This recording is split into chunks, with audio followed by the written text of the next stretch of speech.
మా అమ్మకు ఒంట్లో బాగోలేదు. ఓ అవునా, మీ అమ్మకు ఒంట్లో బాగోలేదా? సీరియస్గా ఉందా? అవును, మా అమ్మకు ఒంట్లో బాగలేదు, సీరియస్గా ఉంది. మీ అమ్మ ఆడే నాటకాలేంటో నాకు బాగా తెలుసు. రిషిని మీ ఇంటికి పంపే ప్రసక్తే లేదు. రా రిషి.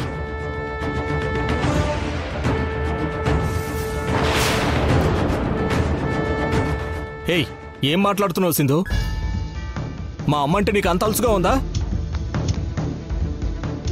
మా అమ్మ నాటకాలేం ఆడలేదు, నేను నిజంగానే చెప్తున్నాను. నిజంగానే మా అమ్మకు ఆరోగ్యం బాగాలేదు, నిద్ర లేదు, సరిగ్గా తిండి కూడా తినడం లేదు.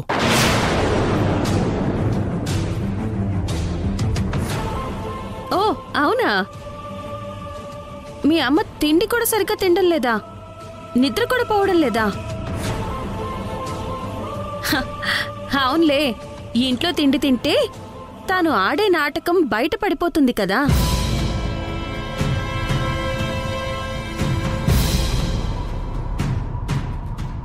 అందుకే మీకెవ్వరికీ తెలియకుండా కన్యాకుమారితో బయట హోటల్ నుంచి ఆర్డర్ చేసి ఎవరు చూడకుండా దొంగచాటుగా మీ అమ్మ కడుపు నిండా తింటుంది.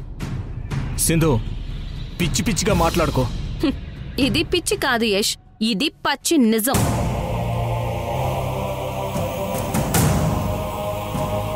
కావాలంటే ఒక్క నిమిషం, ఇప్పుడే చూపిస్తాను.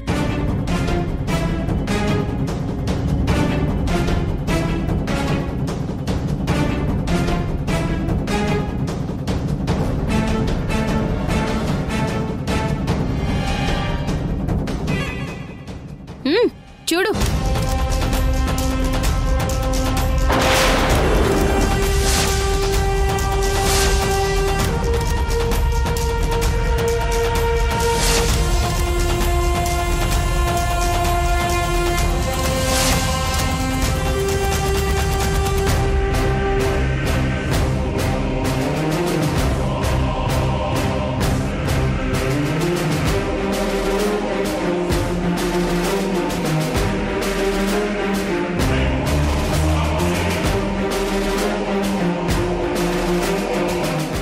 ఇప్పుడేమంటావు యష్?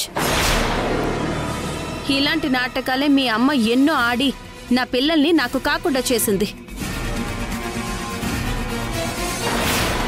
ఆ దేవుడి దయ వల్ల నా కొడుకు నాకు దగ్గరయ్యాడు. అది చూసి ఓర్చుకోలేకపోతుంది మీ అమ్మ.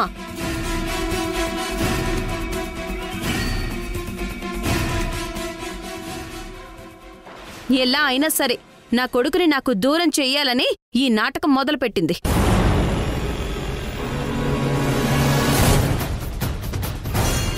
మీ అమ్మ మాటలు నమ్మి రిషి కోసం పరిగెత్తుకుంటూ వచ్చావు.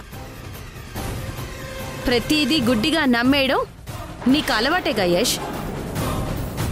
నాటకం స్టేజ్ మీద ఆడితే చూడ్డానికి చాలా బాగుంటుంది, అదే జీవితంలో ఆడితే చండాలంగా ఉంటుంది. ఈ విషయం వెళ్ళి మీ అమ్మకి చెప్పు.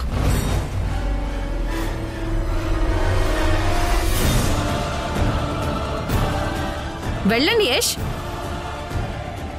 వెళ్ళి అడగండి. మళ్ళీ కొత్త నాటకానికి తెర తీస్తుంది మీ అమ్మ. కొడుకువి కదా, నువ్వు నమ్మేస్తావు. వెళ్ళి మీ అమ్మని ఏం అడుగుతావో, ఆ అమ్మ ఏం సమాధానం చెప్తుందో విని సంతృప్తి పడండి. వెళ్ళండి.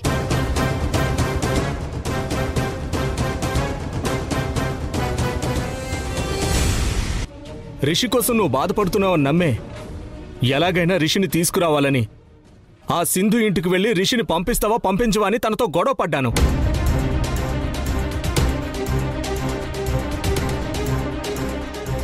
అప్పుడు ఆ సింధు ఏమందో తెలుసా?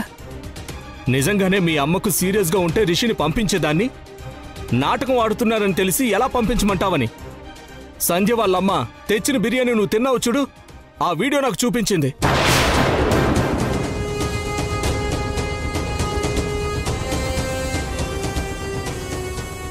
నేను బిర్యానీ తినే వీడియో ఆ సింధు దగ్గరికి ఎలా వెళ్ళింది?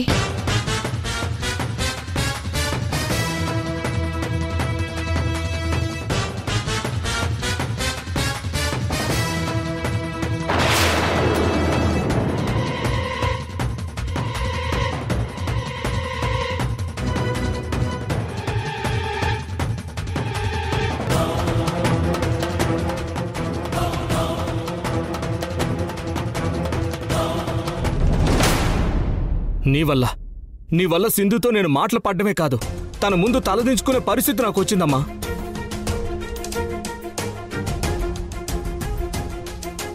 నీకు మొదటి నుంచి బ్రతిమలాడు మరీ చెప్తున్నాను. అమ్మా, సింధు విషయంలో మనం ఏ తప్పులు చేయొద్దు, ఏదైనా ఉంటే నిజాయితీగా పోరాడదామని.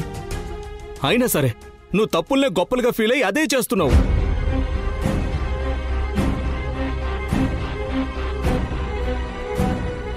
అది రిషిని పంపించడం ఇష్టం లేక ఏదేదో చెప్పేస్తే అదంతా నిజమని నమ్మేస్తావరా? అది కావాలని అన్నీ కల్పించి చెప్పిందిరా. అవునరా, నాకు ఒంట్లో బాగోలేకపోయినా నేను బిర్యానీ తిన్నాను, ఒప్పుకుంటున్నాను.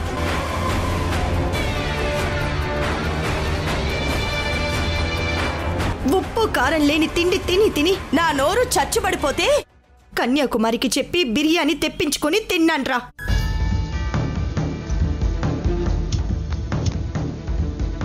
ఆ మాత్రం దానికి నేను నాటకాలాడినట్ట? అది అసలు ఎవర్రా ఆ విషయం చెప్పడానికి? సరే, సింధు చెప్పినట్టే నేను నాటకమే ఆడుతున్నాను అనుకో. ఎవరి కోసం ఆడుతున్నాను ఈ నాటకం?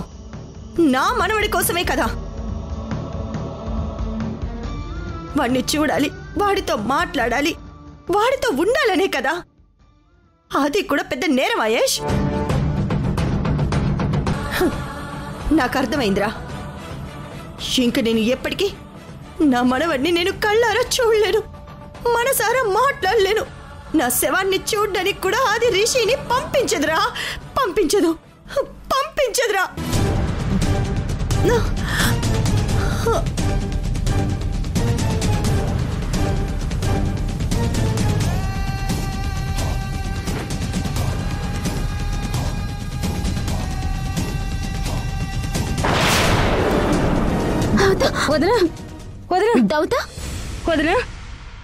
ఏంటి మళ్ళీ దీనికి నాటకమా?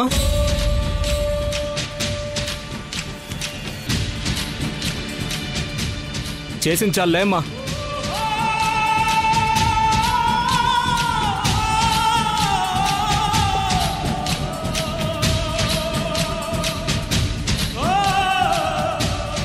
అమ్మా చెప్తోంది నీకే, లే.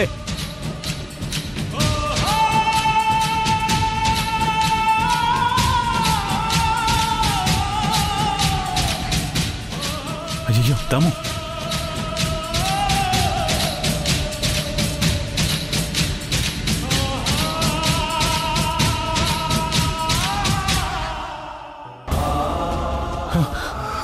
రేయేష్, ఇది నాటకం కాదురా, నిజమే. మీ అమ్మ మొహం అంతా చెమటలు, ఒళ్ళు చల్లబడుతుందిరా. రారా.